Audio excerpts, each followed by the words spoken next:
Em renda variável, estou pensando em focar, pelo menos por enquanto, em fundos imobiliários, pois acho que está dentro do meu círculo de competência, muito mais do que ações e outros ativos. O que vocês acham?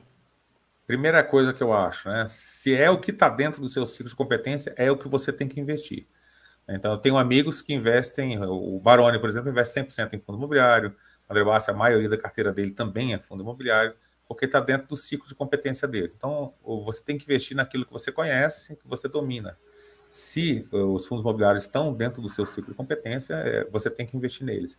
É interessante, com o tempo, você ampliar o seu ciclo de competência, você começar a entender de outras coisas também, porque se o seu ciclo de competência ele for muito pequeno, você acaba deixando passar muita coisa. Não que isso vai fazer tanta diferença na sua vida, né? Você pode fazer um patrimônio muito bacana, né? Mexendo com um determinado tipo de ativo só que você conhece, que pode até ser renda fixa, fundo imobiliário, o que quer que seja, né? Ou ações, mas a gente sempre aconselha essa questão de diversificação, né? Você tem uma diversificação dentro de setores que você domina, então ampliar um pouco o seu ciclo de competência é muito interessante.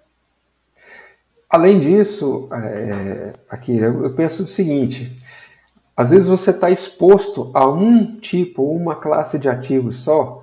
Você tem uma coisa chamada de risco sistêmico, tá? Que pode atingir somente esse tipo de ativo. Então, é uma coisa que você tem que levar em consideração. Por exemplo, nós vamos falar aqui sobre a tributação de fundos imobiliários. Ela só vai atingir fundos imobiliários. Se a gente não falar em proteção patrimonial, né, previdência, se a gente não falar em renda fixa, se a gente não falar em outras coisas, você vai estar exposto a somente a um tipo de risco. Então, investir naquilo que a gente conhece é muito importante, mas se proteger daquilo que a gente sabe que pode acontecer também é tão importante quanto. Tá? Então, se especializar em determinado investimento, eu acho muito interessante. Mas eu não acho adequado do ponto de vista do investidor estar exposto a somente a um tipo de risco. Entendeu? Então, concentra, vai, expanda seu círculo de competência, principalmente na análise de risco de outras classes, diversifique na medida do possível para você ter uma descorrelação dentro desse que você acha que tem maior potencialidade e segue a vida. Né? Para quem está começando, você tem que começar por alguma coisa. Começar pelo mais simples de entender vai fazer com que você consiga ter resultados e vai doer menos, né? Mas ele não pode ser uma coisa que vai te limitar ali na frente. Tenha certeza que ao longo do seu caminho como investidor você vai experimentar outras coisas, você vai ter acesso a outros mercados e você vai ter outra compreensão, né? E aí, tendo essa compreensão, isso vai ajudar bastante com que você tenha um portfólio mais equilibrado. E aí, enquanto você não tem essa competência, né, você pode delegar essa competência, entendeu? Então você faz a análise de fundos imobiliários, você concentra a sua atenção no mercado de fundos imobiliários e o restante você delega, entendeu? Não é porque você desconhece a medicina que você deixa de ir ao oftalmologista para fazer uma prescrição de óculos. Não é porque você não tem interesse por dirigir que você deixa de pegar um Uber, né?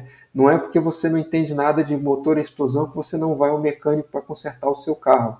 Porque se cada vez que você tivesse que adquirir um serviço, você fosse construir essa competência, você teria que reinventar a roda toda vez que você quer fazer alguma coisa e a gente não precisa fazer mais isso. Então, é muito interessante para o investidor que ele conheça de uma forma mais pontual algumas coisas, mas que ele tenha um conhecimento geral sobre investimentos, até para que ele possa simplificar a análise dele e entender como as coisas estão correlacionadas, né, dentro do seu portfólio, mas que ele não se limite a isso, entendeu? Você não precisa reinventar a roda toda vez que você vai fazer o seu aporte, mas se você tiver a oportunidade de ter o apoio de profissionais para te ajudar nisso, eu acho que é uma ideia bastante interessante.